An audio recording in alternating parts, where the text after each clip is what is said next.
quick vote. How many of you here are students from UINJakarta? I see many hands. Okay, now raise your hand if you went to or you go to a public university or PTN.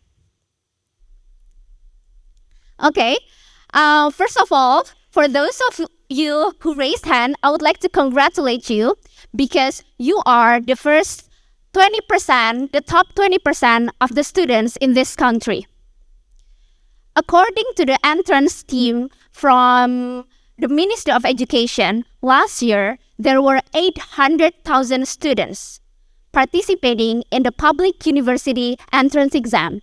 And guess what? Only 192,000 students passed. So the success rate was only 24%.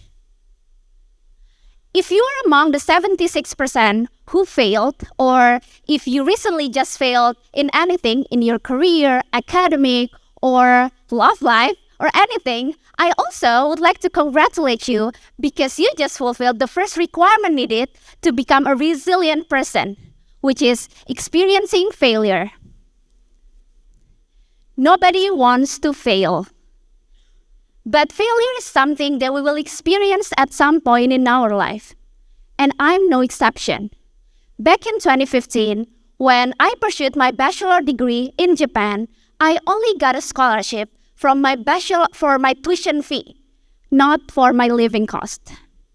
So, to support me financially, once I arrived in Japan, I have to find other scholarship. Unfortunately, after trying for a couple years, I failed to secure any scholarship. I failed over dozens of scholarships I applied to. As a result of failing to secure any scholarship, I have to work many part-time jobs, including working at a factory. This was me at 4 a.m. in the morning inside a factory shuttle after working for 12 hours. Actually, I still keep the hat when I was working at a factory. This hat. I was 18 years old at the time, living in a foreign country, far away from my family, knowing very little Japanese, but I was very eager to earn money so I could pursue a degree in Japan. Failure is something that we will experience in our life. At that time, I failed to secure any scholarship. As a result, I have to work like this. But fast forward several years later, I bounced forward. I graduated as a valedictorian, the best graduate in my cohort, and got accepted to Harvard University for my master's degree. To accomplish this, I have to endure many struggles, a lot of it. During those difficult times, I actually developed 3 mindsets. This mindset helped me overcome the fear of failure, and I hope it will help you too. Let's start. The first mindset I want to introduce to you is to understand that not all stress from obstacles, challenges is harmful. Some can be positive stress. So what is positive stress? According to Harvard Center of Developing Child, manageable stress, when combined with supportive environment, can be a form of positive stress. This type of stress can later promote growth and learning experiences for those who experience the hardship. This formula I find to be true. Back then, my goal was to earn money so I could pursue a degree in Japan. So I decided to be surrounded by people who had a similar goal. Friends who are also broke. I was surrounded by friends, by supportive environment. You know, in this picture, back then, during winter break, instead of going back to Indonesia, I decided to stay in Japan to save money by working at a farm. At that time, I was not alone. I was with friends. So, my advice to you is to find your supportive environment. Find supportive environment that can motivate you to strive, to reach your goals. Your supportive environment can be your communities or organizations or people in your extracurricular activities on campus. They can also be adults. Yes, adult can be your support system or support environment. They can be your academic advisor or your parents. According to the same study, Harvard CDC, they said that parents, supportive parents, can quicken or fasten the development of resilience of a child even when that child is faced with serious hardships such as war. Choose the people you want to be surrounded by, the people who motivate you, inspired you to thrive, to try again.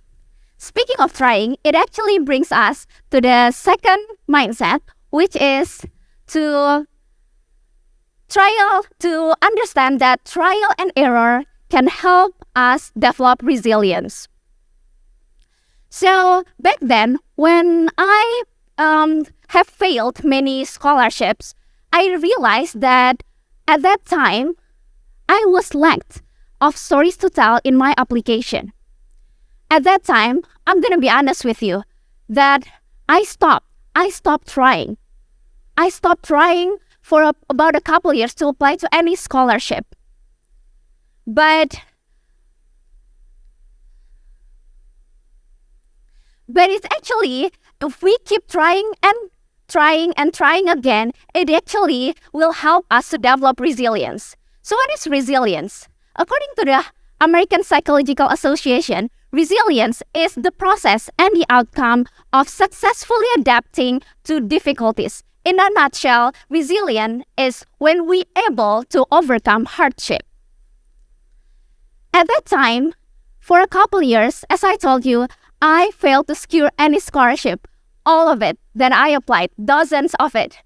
If I'm going to be honest with you, I actually gave up at that time. I gave up of pursuing my dream of earning scholarship. I became discouraged after 2 years of failing. But I didn't let that failure define me. So instead of being sad, I decided to work part-time job during school days for 28 hours a week. With very limited Japanese language proficiency skills, I decided to work manual labor jobs such as working at a fast food restaurant, cutting hair. I also did cleaning hotel room. Ultimately, once my Japanese got improved, I was able to become a part-time teacher at a preschool. At that time, I reflected on what was my mistakes. Why did I fail a lot? I have many friends who got scholarships every semester, so I asked them for coffee chats. I learned from them. I asked them for feedback, learned what was missing, what was actually missing from my application that the donor of the scholarship did not find. As I reflected, I realized at that time that I was actually lack story to tell in my application. Resilience is built over time in parallel of how the brain, the architecture of our brain is built over time. For some people, it may take weeks or months to build resilience. But for me, it took me 2 years to be able to overcome my fear of failure. As I reflected to my application that was still missing, I also realized that it is important to be resilient, but it's also important to acknowledge that giving up is also a natural human response to setbacks and challenges. So if you are in this room right now, that at this moment you feel like you are about to give up, I would say it's okay. It's okay. It's okay to take a rest, to pause, to reflect your mistakes, but don't forget to come back again, to come back stronger and bounce forward. As I reflected to my essays that got rejected countless of times, I realized that it is time for me to add more life experiences. So I decided to step out of my comfort zone, which brings us to the last mindset, which is taking risk, because it has a positive domino effect. I decided to left my comfort zone in Japan. I decided to apply for an exchange program at Mexico. That's right, you hear it right. I went to Mexico for 6 months, despite the media reports about its dangers. Of course, my parents was really worried at that time because of me, the idea of me going to Mexico, but I tried to communicate with them over and over again. I convinced them how it's actually a safe country and it's going to be a good opportunity for me to learn. At the end, they finally gave me permission and prayed for my safety. And guess what? I was right. It turned out to be an excellent experiences. México es hermoso y podría aprender español. I was able to learn my fourth language, Spanish, and it turned out to be an excellent experience. From that experience, I actually met people here. I encounter people, connect with people, which later inspired me to apply for an internship program at the headquarters of an international organization in New York. I did my internship there for about 6 months at United Nations. After finishing my exchange program in Mexico and my internship, it is time for me to go back to Japan to complete and finish my final year there. As I come back, before graduation, there was this most competitive scholarship of them all. It's called Honor Prize. So the winner of this scholarship will get 1 million Japanese yen. That's a lot of money, right? And will be graduation speaker and will be the student of the year, basically. And for your information, those people who always win this scholarship each year are those with excellent grades, excellent Japanese, and those who often get scholarships every semester. So they pretty much knew the pattern of how to get scholarship. What are the characteristics the donor looking for? For me, as someone who have applied dozens of scholarships and got rejected to all of them, of course I wouldn't dare to apply. Who am I? But then again, I thought well, I have friends who got scholarships and I have asked them for personal tips. I asked them for feedback. And now, after finishing my exchange year and internship, I actually have more stories to tell in my application. So I decided to try again. I decided to fight again here, come back stronger, and I bounce forward. And guess what? I got it. This was me at the graduation ceremony, receiving 1 million Japanese yen and becoming the speaker. There is one story I didn't tell you during my internship in New York. I actually, again, meet new people. I met people, connected with them, and they were Indonesian students who studied at Columbia University with fully funded scholarship from government. And later, after graduation, I decided to apply to Harvard University with the same scholarship from those I met in New York. And we can see here the pattern of how the domino effect works. I met with people and then it opened up new opportunities to me. And I got accepted to Harvard with the same scholarship. A small town girl from Lampung in Sumatra Island would never had experiencing studying in Harvard if she did not take risk and stepped out of her comfort zone. We can see here that taking risk is actually essential to our personal and professional growth.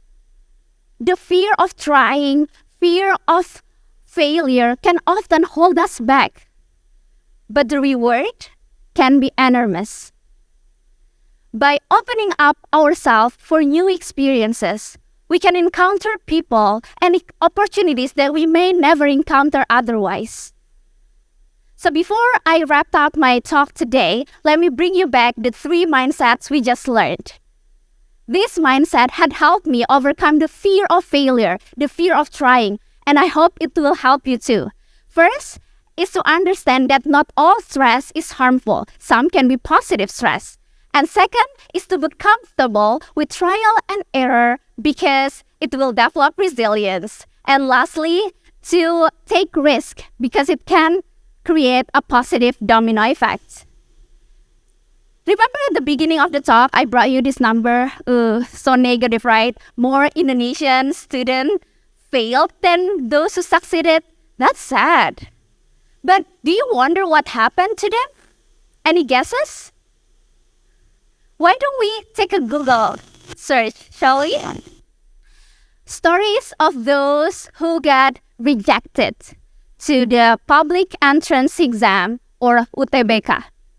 Are you ready to see the results? Some of them becoming the president of student council at Columbia University. One of them ended up studying at world top university. Another decided to keep trying until he finally got to one of Indonesia's reputable university, UGM. Another ended up becoming the best graduate after failing. And another decided to go to South Korea and receive full scholarship. There are more stories like this behind failure. The closest one was here. This was Karifki, my friends back in Harvard. He actually failed the national exam. And look at him now. He studied at Harvard and he's currently pursuing his PhD degree at Oxford University. Yeah, they deserve a clap. Ladies and gentlemen, let us not let the fear of failure prevent us from taking risk, pursuing our dreams, and ultimately living up to our full potential. I hope that you learned today how actually failure are essential and it has the potential to help us grow and succeed only if we come back and bounce forward. Thank you.